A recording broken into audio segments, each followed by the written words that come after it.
அனைவருக்கும் வணக்கம்.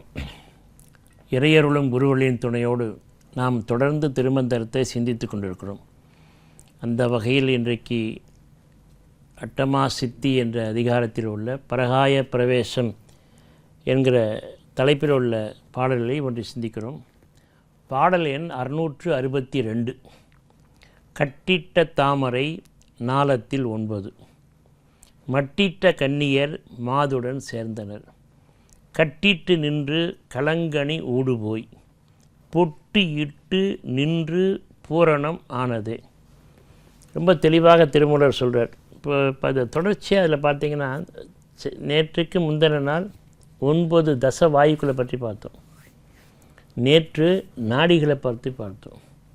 இப்போ இந்த பாட்டில் அவர் என்ன சொல்கிறாருன்னா, உடம்பை உள்ள 9 சக்திகள் பற்றி இயக்குது. நவசக்திகள். இப்போ நவசக்தி வழிபாடு நவராத்திரியெல்லாம் பார்க்குறோம். நவசக்திகள் வழிபாடு செய்கிறது, நம்ம உடம்பை இயக்குகின்றன.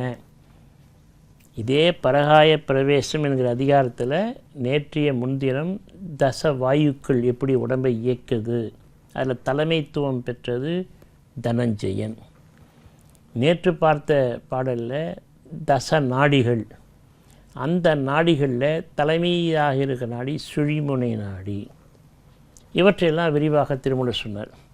இந்த பாட்டு 662 நவசக்திகள் உடம்பை இயக்குவது 9 சக்திகள் இயக்குகின்றன. சக்தி என்றாலே இயக்குகிற சக்தியை நாம் பெண் அமைப்பாக வைத்து போற்றுவது, வணங்குவது, வழிபாடு செய்வது நம்முடைய மரபு.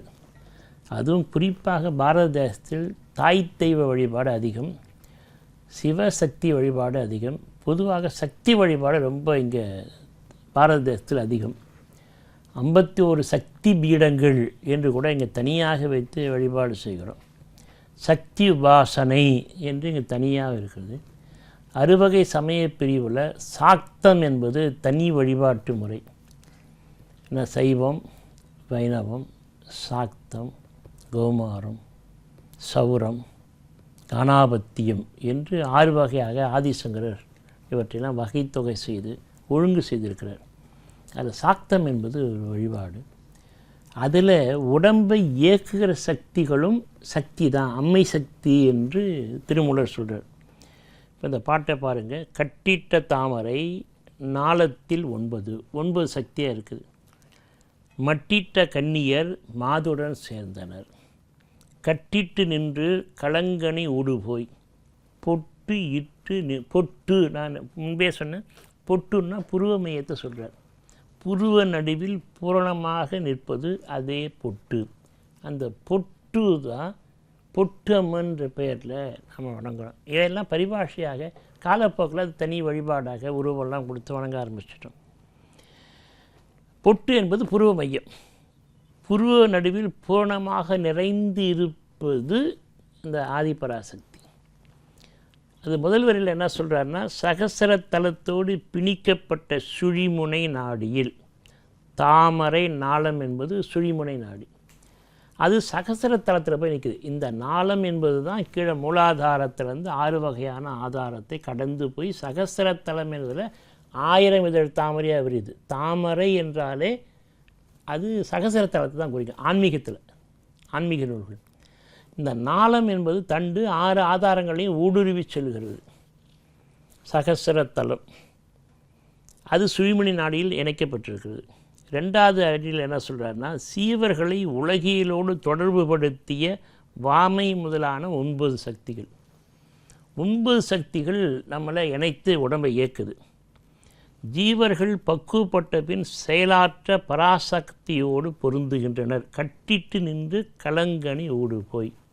4வது அடியில் சொல்கிறார், மூலாதாரத்தில் செயல்பட்டு கொண்டிருந்த குண்டலினி தொண்டை சக்கரத்தின் வழியாக செயல்படுங்கிறார். புட்டு இட்டு நின்று பூரணம் ஆனதே. இது 3வது வரி. 4வது வரியில் ஆஞ்ஞா சக்கரத்தை புருவ மையம் பொட்டு இட்டு அடைந்து பூர்ண சக்தியாகி விளங்குகிறது. இந்த பாட்டு தொடர்ந்து என்ன, அடுத்த அதிகாரம் தந்திரம் 4ஆம் தந்திரம் முழுக்க சாக்தம் சக்கரங்கள் வரும். அது இன்னும் கொஞ்சம் நமக்கு இடர்பட வேண்டியிருக்கும். அம்மை இதில் என்ன சொல்கிறாருன்னா 9 சக்திகள் இயங்குது. கடைசியாக அதை பராசக்தியாக இணைந்து மேலே இருக்கிற மூலாதாரத்தை இருந்து தண்டு தாமரை மாதிரி மேலே சென்று சகசரத்தலம் என்கிற தாமரை மலர் விரிந்த இடத்துல சக்திகள் இயங்குதுங்கிறார். இந்த 9 கண்ணீர் யார் என்று பட்டியல் கொடுக்குறார். 1 வாமை, இந்த சக்திகளுக்கு பேர். 2 சேட்டை, 3 ரௌத்திரி, 4 காளி, 5 கலவிகரணி, 6 பலவிகரணி, 7 பலப்பிரமதனி, 8 சர்வபூததமனி, 9 மனோன்மணி. 9 சக்திகள் தான் நம்மளை உள்ளே இருந்து இயக்கிட்டு துணை செய்கிறது. வேறு ஒன்று பராசக்திக்கு துணை. நல்ல தொடர்ச்சியாக வந்து பார்த்திங்கன்னா முந்திய பாட்டில் வாயுக்களை பற்றி பேசுகிறேன். தலைமை தனஞ்சயன். நேற்றைய பாட்டில் நாடிகளை பற்றி பேசினார். தலைமை சுழிமணி நாடி. இப்போ இந்த பாட்டில் 9 சக்திகளை பற்றி பேசுகிறார். தலைமை சக்தி யார்? பராசக்தி. இந்த சக்திகள் ஜீவர்களை பிறவிக்கு விட்டு தொழில்படுத்துகின்றன. இதிலிருந்து வெற்றி பெறணும்னா தலைமையாக இருக்கிற பராசக்தியில் நீங்கள் சரணாகதி அடைந்து விட்டீர்களால் வெற்றி பெறலாம். இந்த எல்லா மெய்ஞான நூல்களையும் தாமரை மலர் தான் சொல்லுது. இருதய கமலம்ங்கிறோம். நல்லா கவனிச்சிங்கன்னா இருதய கமலம் சொல்லுது. இந்த இருதயத்தை இல்லை. ஆனால் எல்லோரும் இப்போ என்ன நூல் எழுதுகிறவங்களாம் இருதய கமலம் உடனே இங்கே இருக்குது, இடது பக்கம் கையை எங்கே வச்சுக்கிறாங்க, இங்கே தான் இருக்குது இருதய கமலம். இது பம்பிங் ஸ்டேஷன், உடம்புக்கு பிளட்டை பம்ப் பண்ணுற ஸ்டேஷனை தவிர இங்கே இறைவன் இங்கே இல்லை. மெய்ஞானிகள் அப்படி தான் நீங்கள் கற்பனை பண்ணாலும் இல்லை. ஆனால் எல்லா மெய்ஞானம் ஒன்று இருதய கமலவாசன் வைணவம், இருதயத்தில் ஈசன் இருக்கும் இடம் சைவம். அவங்க சேக்ரட் ஹார்ட்டு லைட்டை போட்டே காமிச்சிட்டாங்க கிறிஸ்தவத்தில். இஸ்லாத்தில் கல்பு யாருக்கு பிரகாசம் அடைந்திருக்கோ அவன் தான் மெஹரா சொர்க்கத்துக்கு போக முடியும். ஆனால் இந்த மெய்ஞான நூலில் சொல்லப்படுகிற இருதயம் இங்கே இல்லை, கழுத்துக்கு மேலே. அந்த இருதய மலர் தான் விரியுது. சகசரத்தலத்தில் 1000 இதழ் தாமரையாக இருதய தாமரை மலர் தான் விரியுது. இது சரியாக புரிஞ்சுக்கலன்னா என்ன ஆகுனா, தொடக்கம் தப்பாச்சுன்னா கடைசி வரைக்கும் தப்பாக தான் போகும். எப்படின்னா 5ஆவதுல கணக்கு ஒருத்தன் நல்ல பையன் புரிஞ்சுக்கிட்டு அந்த ஸ்டெப்ஸ் சரியாக புரிஞ்சுக்கிட்டால் தான் 6ஆவது கணக்கு அவனுக்கு புரியும். அங்கேயும் மக்கப் பண்ணால் ஏதோ பாஸ் பண்ணால் 7ஆவது கணக்கு சுத்தமாக புரியாது. ஒவ்வொரு படிநிலையும் அந்த விதிமுறைகள் என்னன்னு சரியாக புரிந்து கொண்டால் தான் அடுத்த படிநிலை புரியும். ஆனால் இன்றைக்கி பல பேர் +2 முடிக்கிற பொழுது அடிப்படையே தெரியாமல் இன்னமும் கண்ணை மூடிட்டு அதெல்லாம் அந்த மனப்பாடம் என்கிற மக்கப் செய்தெல்லாம் வெற்றி பெற முடியாது. கடைசியில் விழுந்து போயிடுவாங்க.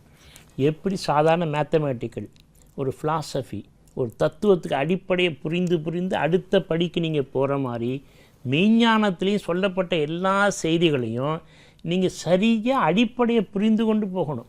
இப்போ இருக்கிற சிக்கலை நான் பார்க்குறேன். அடிப்படையே புரிந்து கொள்ளாமல் எங்கெங்கேயோ மேலே கட்டடம் கட்டியாச்சு, அடித்தளம் இல்லையே, பேஸ்மெண்ட் இல்லையே, பொட்டுன்னு விழுந்து போகுது. அதனால் தயவுசெய்து இதை கேட்கிறவர்கள் எந்த தொழில் ஈடுபட்டாலும் அடிப்படை முக்கியம். நான் அடிக்கடி சொல்கிறேன், எம்ஏ பட்டம் பெறுவது முக்கியம் அல்ல, அதை விட ரொம்ப முக்கியம் எம்ஏ நீங்கள் வாங்கிய எம்ஏ பட்டத்துக்கு தகுதியுடையவர்களாக உங்களை ஆக்கிக் கொள்வது முக்கியம். எம்பிபிஎஸ் டாக்டர் பட்டம் பெறுவது முக்கியம் இல்லை, உண்மையிலேயே நீங்கள் அந்த பட்டத்துக்கு உரியவராக உங்களை தகுதிப்படுத்தி கொள்ள வேண்டும். எல்லா பட்டத்துக்கும் இது அப்படி தான் இருக்கும். வைக்கிறா இருந்தாலும் சரி தான், இன்ஜினியர் பட்டம் தான் பெற்றுடலாம் ஈஸியாக. ஆனால் அந்த பட்டத்துக்கு உண்மையில் நாம் ஆர் யூ வெல் குவாலிஃபைடு, நாம் முழு தகுதியோடு அந்த பட்டத்துக்கு இருக்கிறோமா, ஒரு நூலை படிச்சிருக்கிறோமா, எடுத்து சொல்ல முடியுமா, நூலை பற்றி எழுத முடியுமா, எந்த அடிப்படையும் வளர்த்துக்கொள்ளாமல் மேலே போனால் அப்படியே சரிந்து விடுப்போம், கீழே விழுந்துடும். அது ரொம்ப எச்சரிக்கையாக இருக்கணும். சரி, இப்போ முக்கியமாக அந்த பாட்டில் வர தாமரை என்பது ஆன்மீகத்தில் சகசிரத்தலம், இருதய தாமரை சொன்னேன். வாழ்வியலில் இந்த தாமரை எதுக்கு பயன்படுதுன்னா, நான் பார்த்தவரை மகாபாரதம் முழுக்க படித்து பார்த்த பொழுது அந்த முனிவர்கள்லாம் 5000 வருஷத்துக்கு முன்னே தாமரைக்கு தான் தேடி இருக்காங்க. சாப்பாட்டுக்கு ஒன்றும் இல்லை, ஏன்னா காட்டில் இருக்கிறாங்க.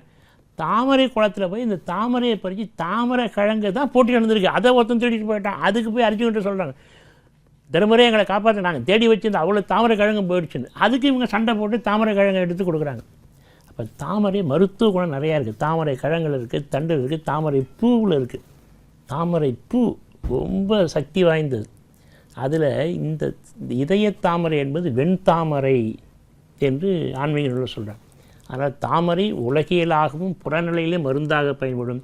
ஆன்மீகத்திலே மெய்ஞானத்தை அறிவதற்கு தாமரை இருதயம், அதுதான் கட்டிட்ட தாமரை. இந்த தாமரையை உணர்வோம், சகஸ்திரம் என்ற வெண்தாமரை மலரச் செய்வோம், அங்கு வருகிற தேனை உண்போம், அதுதான் அமிழ்தம். வணக்கம்.